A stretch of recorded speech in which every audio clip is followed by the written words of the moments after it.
pakonti-konti lang, huwag marami. Kasi pag maraming kinakain mo isda at manok kasi pwede naman daw, tataas pa rin na ang creatinine. So, stage 1 to stage 4, nililimit natin yung potassium, yung creatinine, yung phosphorus, di makalabas. Ang problema sa vegetable, matataas ang potassium. Kaya nga, yung maganda yung... Sa mga viewers po namin, konting reminder lang. Lahat po ng sinashare ni Dr. So dito ay informational lamang, di ba, Doc? Yes. O hindi ito pa yung medical na personalized, hindi siya equivalent ng nagpakonsulta kayo. So kung meron ho silang nararamdaman o tingin nila kailangan nila itong gamot na XYZ, kailangan ho magpatingin po kayo sa inyong doktor kasi po sila ang nakakaalam ng inyong medical history at kami nagbibigay ng dagdag kaalaman lamang. Good day mga kababayan! Nandito na naman tayo sa isang bagong episode ng Medico.ph. Napag-usapan natin medyo nakakalungkot ng konti, chronic kidney disease dahil talagang nasisira ho ang katawan ng tao pag ganun eh. At ang mas nakakalungkot na napag-usapan natin yung mga pagkain na nagpapalala ng kidney disease natin, nagpapataas ng creatinine.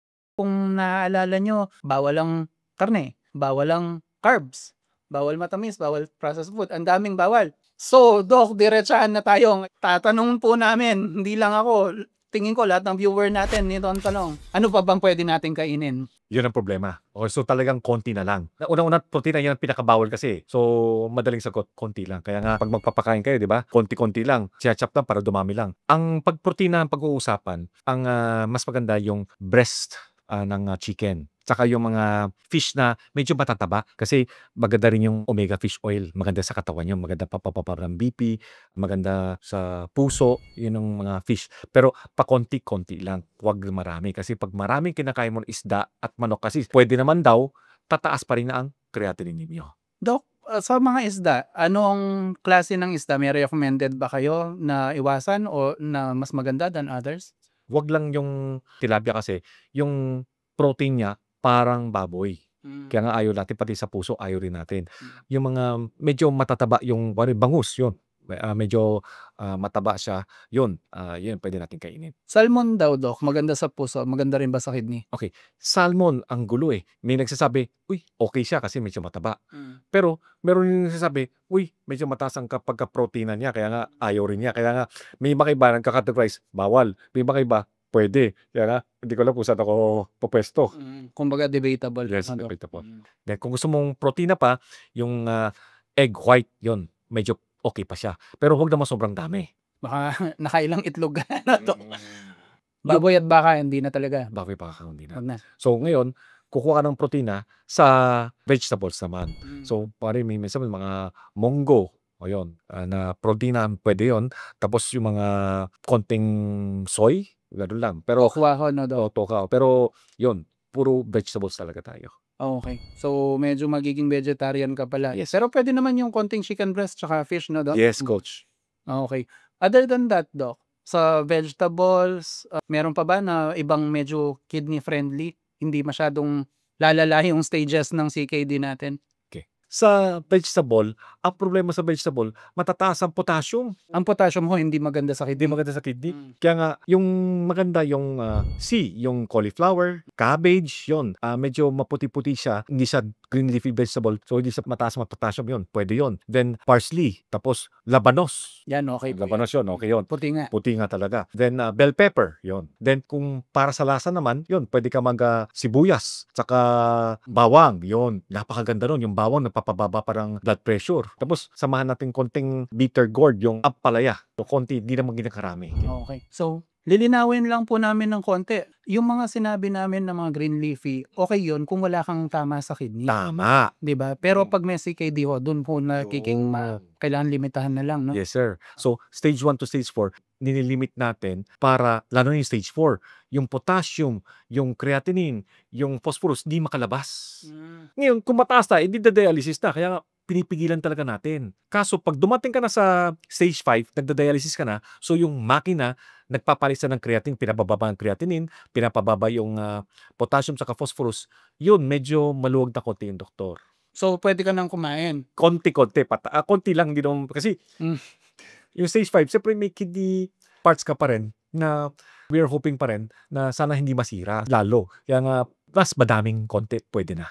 Okay. Wag naman sanang hangarin ng mga kababayan natin na umabot ng stage 5 para Dialysis, yes. kasi yung quality of life mo naman yung babagsak. Yun. Anything else, Doc, na pwede pang kainin na medyo kidney friendly kung meron tayong CKD? Okay. So, fruits. Fruits. Okay. Kaso sa fruits, pag may diabetes ka, di ba sinasabi natin, ayaw natin kasi pag fruits is fructose, ang fructose is sugar, which is stable sugar, sucrose, and glucose. Patamis na naman, tataas ang sweets mo. Sa studies, yung fruit na maganda is apple. Kaya nga, nagulat ako an apple a day keeps the doctor away. Totoo pala yun, apple. Tapos, yung apple cider vinegar, napakaganda nun. Okay. Then, yung mga berries, yung cranberries, pwede sa kidney problem, strawberry, pwede rin.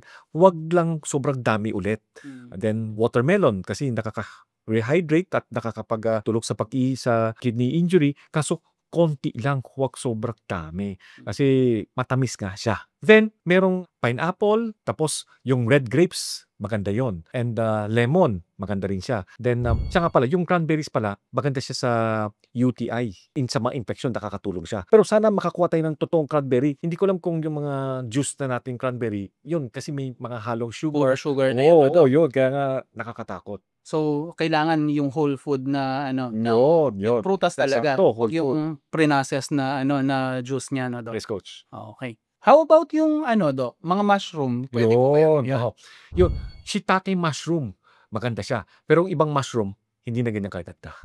Yun, masarap yun. Shiitake mushroom. Basta wag lang ulit masyadong marami. Yes, sir. Okay. So, kailangan talaga portion, no? Doc? Portion talaga. Sino kayang magandang konsultahin kung gaano karami? Nutritionist ba? Yung nephrologist nyo ba? Sino kaya, Doc? Dalawang yon. Yun Yung nutritionist saka nephrologist yon. Importante. So, siguro po kung may CKD sila, mahalagang makipag-ugnayan na o magpakonsulta sa mga ganong klaseng doktor para maalagaan yung kidneys nyo. Kasi ang nakikita kasi ng doktor niyo sa nephrologist, kung ano mataas, kasi siya yung may hawak ng laboratorio niyo, may mga iba mataas ang creatinine. Pero yung phosphorus saka yung potassium niya, mababa lang. So, sabi po, sige, pwede ka kumain kay konti pa.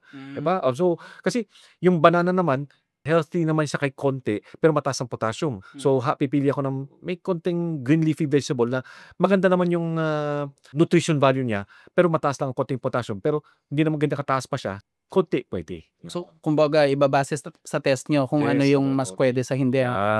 Okay. Ganun po pala. Kailangan i-balance talaga. Balance talaga. Okay.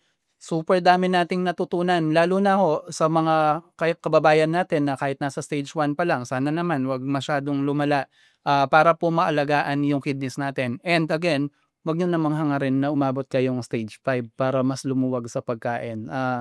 Mahirap po talaga. May mga kakilala po kasi tayong nagdadialysis, hindi po siya ganun kadali. Tapos magastos rin ho, no, Doc? Sobra. Buti na lang sa government natin, libre siya. Pero, syempre, may mga bibiling kang dialyzer. Hindi kasama yun eh. Tapos, yung mababa yung red blood cells mo, i-inject kang epoetin, mga ganun, papataas ng red blood cell. Kasi, ang trabaho kasi ng kidney, nagbibigay ng hormone na pagpataas ng red blood cells. So, yun, alagaan ang inyong mga kidney. Habang maaga pa na wala ka pang chronic kidney disease. Alright, super dami natin natutunan ulit and hopefully maging healthy kayo. Syempre, kasama ng pagiging healthy, yung pagiging happy, di ba? So, this has been Glenn, the Managing Director of Medico.ph, along with my partner, our Medical Director, Dr. Anthony saying bye-bye and maging healthy ang mga kidney.